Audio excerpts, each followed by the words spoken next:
Students, நம்ம இந்த வீடியோல CBSE கிளாஸ் 9 ஸ்டூடெண்ட்ஸ்க்கான நியூ டெக்ஸ்ட் புக்ல சாப்டர் 2 எக்ஸசைஸ் 2.3 இந்த எக்ஸசைஸ்ல பார்க்க போறோம். 2.3 பார்க்க போறோம். இதுக்கு முன்னாடி இருக்க எல்லா எக்ஸசைஸும் நம்ம சேனல்ல இருக்கு. தேவைப்பட்ட ஸ்டூடெண்ட் பார்த்துக்கோங்க.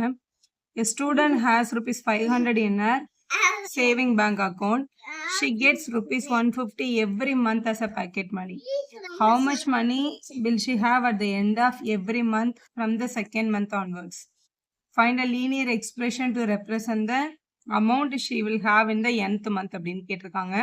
ஸோ இனிஷியல் அமௌண்ட் அவகிட்ட பேங்க்ல இருக்கிறது வந்து 500 ருபீஸ்ன்னு கொடுத்துருக்காங்க. ஸோ 500 ருபீஸ் எழுதிக்கலாம். எவ்ரி மந்த் அவளோட பேக்கெட் மணி எவ்வளோ அப்படின்னா 115 கொஸ்டின்ல கொடுத்துருக்காங்க. ஸோ இங்கே 115 எடுத்து இப்போ ஒரு மந்தோட எண்ட்லையும் எவ்வளோ அமௌண்ட் வந்து அவங்களுக்கு இருக்கும் அப்படின்றத கண்டுபிடிக்க சொல்லியிருக்காங்க. ஸோ இப்படி எழுதிக்கலாம் அதை. ஸோ செகண்ட் மந்த் ஆன்வர்ட்ஸ்லேருந்து எவ்வளோ அமௌண்ட் அவங்க கிட்ட வரும் அப்படின்னு கேட்டிருக்காங்க. ஸோ செகண்ட் மந்தோட எண்டில் அவங்க கிட்ட ஆல்ரெடி பேங்க்ல வந்து 500 ருபீஸ் இருக்கு. ப்ளஸ் ஃபர்ஸ்ட் மந்த்துக்கு ஒரு 150 கிடைச்சிருக்கும், செகண்ட் மந்த்துக்கு இன்னொரு 150 கிடைச்சிருக்கும்ல. அப்போ 2 டைம்ஸ் 150 ருபீஸ் அவங்களுக்கு கிடைச்சிருக்கும். அப்போ 500 ப்ளஸ் 2 டைம்ஸ் 150, 2ஐயும் 150 மல்டிபிள் பண்ணும்போது 300 கிடைக்கும். ஸோ ஆட் பண்ணால் 800. அப்போ ருபீஸ் 800 அவங்க அக்கௌண்ட்ல இருக்கும். At the end of the third மந்த்னு கேட்டாங்கன்னா ஃபர்ஸ்ட் அக்கௌண்ட்ல இருந்த பேலன்ஸ் வந்து 500. மூணாவது மாதம் போது 3 தடவை உங்களுக்கு பேக்கெட் மணி வந்திருக்கும். அப்போ 3 டைம்ஸ் 150 மல்டிபிள் பண்ணி நம்ம ஆட் பண்ணோம். 500 அப்படியே இருக்கட்டும். இங்கே மல்டிபிள் பண்ணும்போது 450 கிடைக்குது. ஸோ ஆட் பண்ணும்போது 950.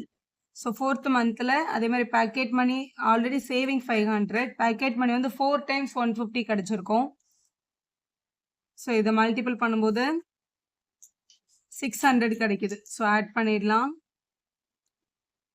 ஸோ இந்த அமௌண்ட் 1100 கிடைக்குது. இந்த மாதிரி வந்துட்டே இருக்கும். ஸோ அண்ட் ஸோ ஆன் அப்படின்னு போட்டுருங்க. கடைசி என்ன கேட்டிருக்காங்கன்னா find a linear expression to represent the amount she will have after nth month அப்படின்னு கேட்டிருக்காங்க. அப்போ nth மந்த்துக்கு அப்புறம் உங்ககிட்ட எவ்வளோ மணி இருக்கும் அப்படின்றத கண்டுபிடிக்கணும்னா சேவிங்ல இருந்த அந்த 500 அப்படியே இருக்கும். n மந்த்துக்கு அப்புறம் அப்படின்றதுனால n டைம்ஸ் 150 என்ன ஆகும், மல்டிபிள் ஆகும். ஸோ இதுதான் நம்மளோட எக்ஸ்பிரஷன். ஸோ இது லீனியர் ஃபார்ம்ல இது வேரியபிள் இங்கே இருக்கிறதுனால இதை 150n + 500 அப்படின்னு நம்ம எழுதிக்கலாம்.